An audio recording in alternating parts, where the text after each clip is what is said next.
What's up, fight fans? This is Kurt DeVille with Counterpunch Boxing News, and I have some more news concerning the negotiations, or should I say the failed negotiations between Anthony Joshua, Deontay Wilder, okay?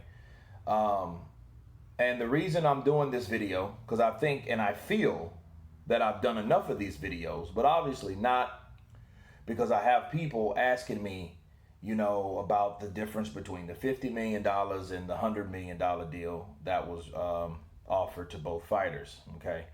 And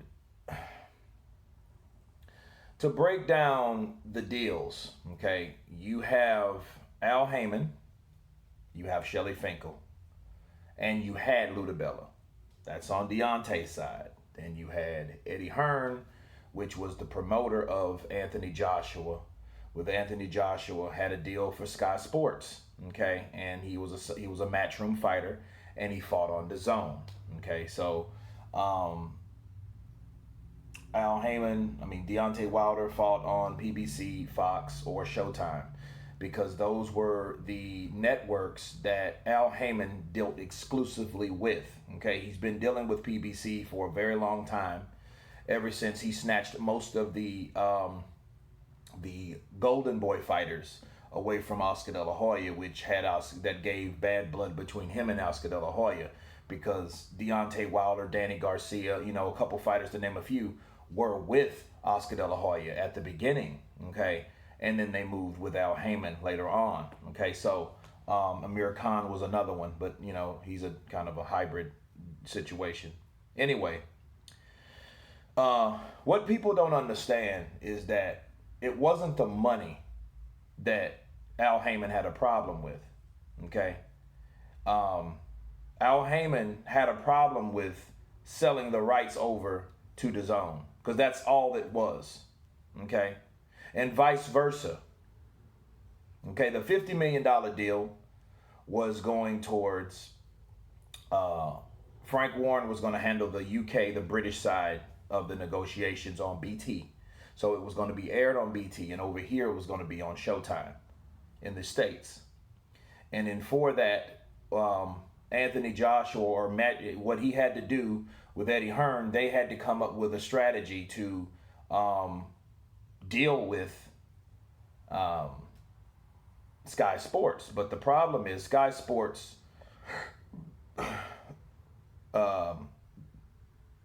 Joshua is signed with Sky Sports. Okay, so since he signed with Sky Sports, he would be breaching contract for taking the $50 million. Okay, and it was another thing, since Sky was there and Anthony Joshua wanted to fight in America, he wanted to fight in the UK. They wanted to bring the fight to the UK, so that was another snag. Okay, so the offer was for $50 million because they used Anthony Joshua's words, and he said, if it's a $100 million fight, give me $50 million and I'll fight tomorrow, okay? And with that, they wanted to attempt to buy the rights to that fight, which would have caused a lot of problems for Anthony Joshua and Eddie Hearn with Matchroom, because then Sky Sports would want exclusive, because he signed to Sky Sports, and they weren't going to do that unless they sued him. You know, but the question you ask yourself is, how much sacrifice would you make in order to be sued? Or, well, in order to make a fight, because you're going to be sued, okay? And how much profit would that really make? Would that be more problems than what it's worth? Maybe. There's another way. But then there wasn't enough information about the $50 million to really act on it. It was just really hearsay, because it wasn't a detailed contract that was sent over to Sky. This is a fact, people. Okay, nothing was really sent over besides an email saying that I have $50 million, and it wasn't even a handshake. It was more like some replies, I'm interested, and let's roll, from Anthony Joshua and Eddie Hearn towards Deontay Wilder, Shelly Finkel, and Al Heyman and company. Okay, now that was that. Okay, the 24 hours, I guess, was up, because they only gave 24 hours for this to be made in two countries that are 6 hours away from each other. You know what I mean? So I don't know what time frame that was sent, but add 6 hours to that. You know what I mean? Or 5 if you're in the East Coast, 6 if you're in Central, right? Now you have the $100 million deal, okay, with the Zone. The Zone wanted to do the same thing, okay? Deontay Wilder, he had a mandatory, which is Dominic Breazeale, okay? They offered him $20 million to fight his mandatory on the platform The Zone, okay?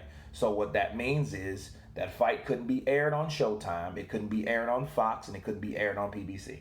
None of those channels, none of those networks could have that, because that's what happens when you sign a contract for The Zone. Now, Deontay Wilder was unlike Joshua because Wilder was out of contract, people.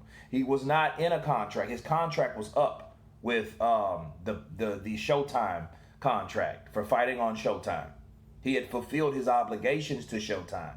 So he was a free agent. He could have easily took the DAZN deal, but I don't feel that he was allowed. And let me explain, okay? Al Heyman, we know he's in bed with PBC, Fox, Showtime. That's his exclusive networks. He has all the power. He's like God over there because he has a lot of control. With the Zone, he wouldn't have had that control. Percentages for him is not enough. Al Heyman wants control over his fighter and the things that's going on with his fighter. Okay? So, Al Heyman, and I'm going to prove to you it wasn't the money. Okay? But this was the excuse. When Shelly Finkel asked in that meeting with John Skipper in this DAZN meeting for this $100 million package, right? For like 3 fights or 4 fights or whatever. Shelly Finkel asked, how much is Anthony Joshua getting? Now, do you understand? He asked that question. And it was like a question that they couldn't answer because Anthony Joshua nor Eddie Hearn, his promoter, was in the room to even answer that. And it wasn't John Skipper's business to tell him how much Anthony Joshua was getting, because the contract is not for Anthony Joshua. The contract was for Deontay Wilder to fight on the Zone, and in return fight Anthony Joshua. You know, and I'm gonna tell you why that didn't matter. That was a throwaway question. That question was to throw people off. Okay, that question was a smokescreen. Why? Because when Deontay Wilder, after he turned down that deal, or was convinced to turn down that deal, he said, I'm going to Showtime because I'm showing loyalty, because Anthony Joshua, Canelo Alvarez, and many other fighters weren't loyal to Showtime unlike me. So his thing was loyalty. It wasn't money. So if that was the case, you have to be consistent with the reason that you didn't choose something. It wasn't the money. You say, oh, well, this sounds like it's good. It sounds good, but it ain't. You know, I can't stand Eddie Hearn. His name ain't Shelly Finkel. It ain't Shirley Finkel. It's Shelly. You know, I can't stand it. Well, that lets you know that it was a personal thing with those guys. On top of, he wanted to stay loyal to Showtime. But where do you think that loyalty, or where that speech came from? Al Heyman. Because Al Heyman knew that with Showtime, PBC, or Fox, he could do whatever he wanted to do. So to convince Deontay Wilder to stay with Showtime was pretty easy. But those weren't the words or the thoughts originally with Deontay Wilder. There weren't his original thoughts. They were Al Heyman's. How? Because if that was the case, his promoter, Luda Bella, would not have been able to get him in that meeting anyway. Okay? He wouldn't have went to a DAZN meeting if it was about loyalty. Okay? He didn't. Why would he go if he knows, well, it ain't Showtime? Why am I going? But that wasn't even brought up in the meeting. What was brought up in the meeting is how much Anthony Joshua was making. You see what I'm saying? So that's the difference.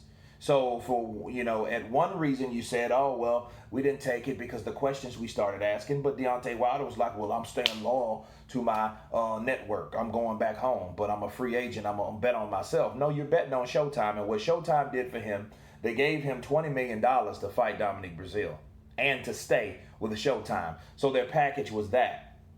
Okay, as soon as that fight over, they dropped him like a bad habit. They didn't want to see him on Showtime networks no more. They fucked him with no Vaseline, people. I'm sorry, they did.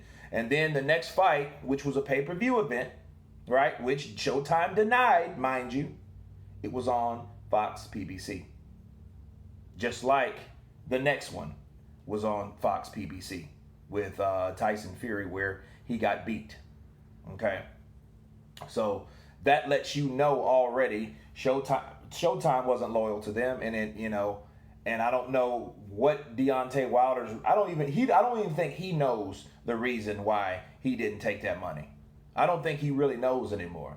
I could just tell you this: he had businessmen around him that was affiliated with other networks, and they were biased because they knew that they were only going to deal with those networks. Okay, Al Heyman is not going to take a back seat for a DAZN deal. He knew that, but for all we know, he promised Deontay Wilder, look, we're going to get you $20 million. So they wanted $20 million. He wanted him to sit down, so he wanted to know and match what they got. So since he said, man, I'm going to promise you, I'm going to get you a higher salary. I'm going to get you whatever they asked you for the Dominic Brazil fight, and they gave him $20 million. Okay? They gave him $20 million to stay with Showtime and fight on Showtime. Okay, they did that. So they used that as a bargaining chip. They used the DAZN deal as a bargaining chip. They didn't need Anthony Joshua. Why? Because they still had Tyson Fury. Okay, they didn't care about the unification of the belts. That wasn't the reason. Because if you notice, Deontay Wilder after that DAZN deal, he wasn't talking about unification no more. He wasn't until Joshua lost. See, it was a short segment. I think it was in April. So April, May, June. Joshua lost in June. Then the story changes, of course. Oh, I want that deal. Oh, man, I think, one champion, one face, one name. Andy Ruiz is in my stable. See, that's where it comes from now. So you're like, okay. So this has everything to do with stable of fighters and networks and stuff like that, instead of really, actual fighting Joshua to get this and get that. But that wasn't paramount. Okay, so I don't want people thinking that Joshua turned down the $50 million and Deontay Wilder, he turned down $100 million because he didn't know what Joshua was making. That wasn't the reason. He was convinced that he needs to stay at Showtime, and they gave him enough money to stay at Showtime. So he didn't leave Showtime. Showtime left him. That's real. And on top of that, both parties tried the same thing. Team Wilder wanted Anthony Joshua, and they wanted to buy him they wanted to buy the rights to that fight away from his networks, which was Sky Sports, DAZN, the affiliates. Okay, DAZN is the platform. Sky Sports is the network that he play. That's the pay-per-view over there in England. And Matchroom is his promotional company with Eddie Hearn. So they wanted to buy the rights to get Anthony Joshua over here for $50 million. But it was a lot that came with that $50 million. A lot of stuff that he was going to have to go through. On Deontay Wilder's side, he didn't have anything to go through. He was just convinced otherwise, that you shouldn't be taking a deal with DAZN because the DAZN is the enemy. Don't take the DAZN deal. We'll give you $20 million to fight Dominic Brazil. But understand, Deontay Wilder didn't have the burden or the consequences of leaving anybody and suffering anything. He could have took that money scot-free and clear, fought Dominic Brazil on DAZN, knocked out Brazil like he did in the first round anyway, took on Anthony Joshua in England, right? Now, who to say? He might have beat Anthony Joshua, right? Late last year. Right? So that fight would have went away when it was a go. So then what will happen? They would have to have that second fight in the U.S. if Wilder won. That's only fair, I would imagine, right? However, if Deontay Wilder won, I don't see him getting out of that contract. However, they did give Andy Ruiz more money. He got more money because he got $7 million the first fight. And then I'll be damned, he got 13 million the second fight, and he fought tooth and nail to get it, and he got it. So who's to say that if Deontay Wilder would have beat Anthony Joshua in England, who's to say he couldn't have went back and because he's the undisputed champion then. Not only he was the WBC, he's now the WBA, the WBO, and the IBF, and the IBO. He'll take all of them. He'll have 5 belts. That man would be a Thanos. Right? He'll be a Thanos. Right? But they didn't look that far down the road because they didn't see that as a vision or an opportunity. You know, and because if you could see that, if that's what you could see, you would have went for it. But that wasn't the picture that was painted for Deontay Wilder. They wanted to make their legacy elsewhere. They didn't like Eddie Hearn. They didn't like Matchroom. They didn't like Anthony Joshua. They didn't like anything about any of those guys. Okay, so it was a personal vendetta. But understand, both guys did the same thing. It's just DAZN offered way more money to buy them out, or for Deontay Wilder to fight on DAZN versus Joshua to fight on Showtime. And that's that. You know, will the fight happen? Maybe, but it won't nearly be. It's because both guys have been defeated now, right? The only way I see the fight credible if Deontay Wilder can beat Tyson Fury, and then that means he has to knock Tyson Fury out. I don't see him outboxing anybody, so he's going to have to hit him with that special punch that he's been 99.5% successful with in his career, right? He's going to have to pull it off and pull off an upset at this point, because a lot of people think that Tyson Fury is going to go in there and do the same exact thing to him. And if that happens, it won't matter anyway. And this discussion will be a thing of the past, could be, but never was. But anyway, I hope that solves everything for everyone. And you guys leave your comments below, of course. Please subscribe. And you guys been counterpunched. Peace.